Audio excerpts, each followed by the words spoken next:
We need to take responsibility to find the time for a solution. When things are a bit hard or require some lateral thinking, often it is all too easy to pass on responsibility. This has to do with what social psychologists call locus of control. This is one of the most studied areas of social psychology.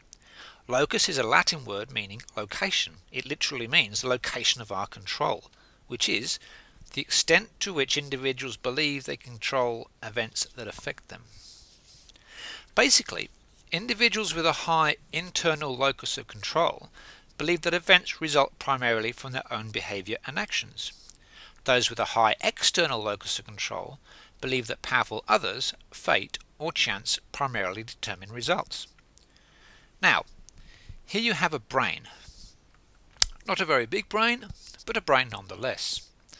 The area at the front of the brain is where our conscious self resides. The area at the back of the brain is where our subconscious self resides.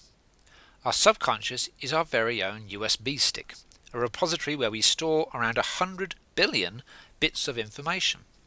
Social psychologists call these frames. Think about how you learn to drive a car. When you learn to drive a car, your conscious front brain works hard with all this new information. Later, as you learn and practice, this information goes to the back of your brain into your subconscious. It becomes its own frame. Now, when we are driving to work listening to the radio, who is driving your car? Your subconscious frame is. When you start talking to your partner in the car and you come to a tricky intersection, you stop talking and your front brain takes over, just for a moment. This is why we turn the sound down on the radio when we're looking at directions. Now, if there are 100 billion bits of information stored in the subconscious brain, how many bits of information can you have working in the front conscious part of the brain? Well, George Miller in the 1950s discovered the 7 plus or minus 2 principle. If you're really good, you can store 9 bits of information in your conscious brain at any moment. For most of us, it's 7.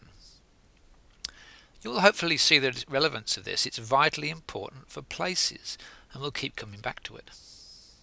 Now, going back to locus of control then, if the people in charge of places have a high external locus of control, it is unlikely that they will take responsibility for searching for and finding opportunity.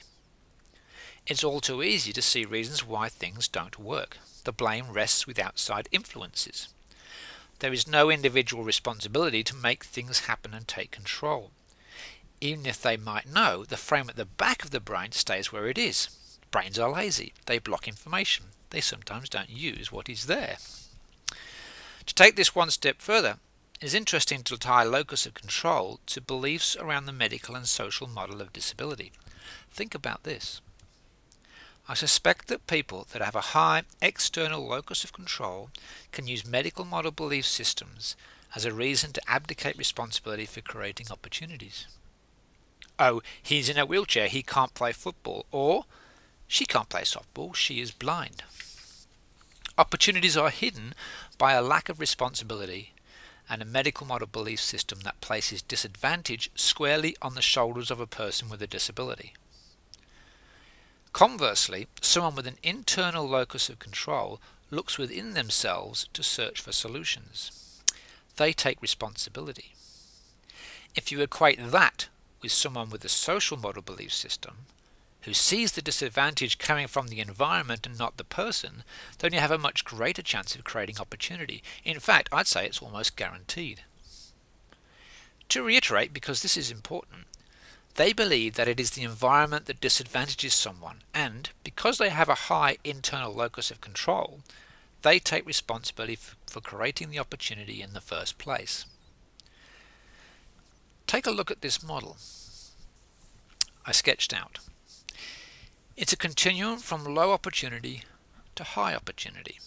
The theory here is that the best opportunities are likely to be created by people that have an internal locus of control and a social model belief system, the IS in the model. The next level opportunity is someone with an internal locus of control and a medical model belief system. The third, a person with an external locus of control and a social model belief system. And the fourth, a person with an external locus of control and a medical model belief system. Now, this is really useful information for us as training providers, because we can use training to help move people along the continuum. It's not static. We can move. What kind of training do you think would be required for someone with an internal locus of control and a medical model belief system? Well, you need to provide training that deals with social model tactics, how to modify rules, teaching style, or playing areas. The issue is that the person who is IM does not see the disadvantages that are imposed on people with disabilities by the place. Conversely, the training that should be provided for someone that is ES would focus on empowering them with responsibility, because they recognize the disadvantages in the place but are not taking responsibility for doing anything about it. Lastly, the person who is EM is a problem.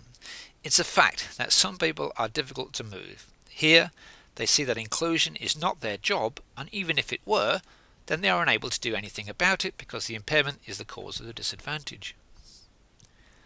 I hope that makes sense, because it's really important stuff.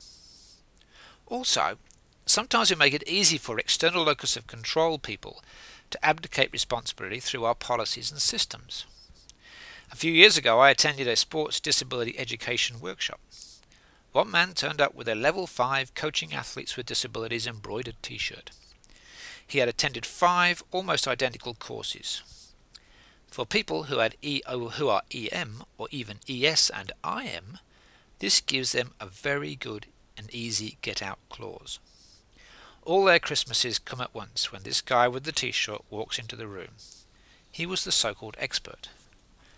People in that sport were not taking responsibility because we have made it easy for many people to do so.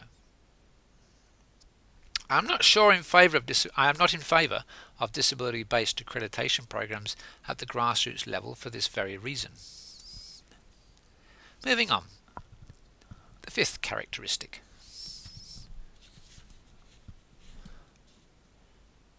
Empathy. It's a sad thing to say, but a truism. Some people do not have much empathy. Empathy is the capacity to recognize and, to some extent, share feelings such as sadness and happiness that are being experienced by another person. Some people are unable to put themselves in the shoes of people with disability. I'm not talking about disability simulation here. I am not talking about having sympathy either. It's an ability to relate to other people's circumstances and what the experience of sport means to a person with a disability. Let me tell you a story of 2 former bosses of mine. I'll change their names to protect the guilty. 3 years ago, I asked my boss, John, to go to the annual table cricket tournament in Canberra. Table cricket is a tabletop game designed for young people with high support needs. About 8 special schools were competing that day. John had been working as a sports administrator for 20 years. He's a very stable guy, very experienced, and not prone to emotional assessments of things. John came back from that table cricket tournament a changed man. He told me it was the best thing he'd seen in his professional career. He said he now understood why we do what we do. He couldn't stop talking about it. John even went on to apply for work in the disability sports sector even though he was officially retired.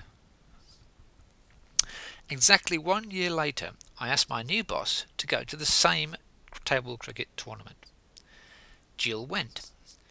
It was a few days before I caught up with her. When I did, I asked her, "How did you find it?" Do you know what she said? She said it seemed like a lot of fun. John had empathy, Jill did not.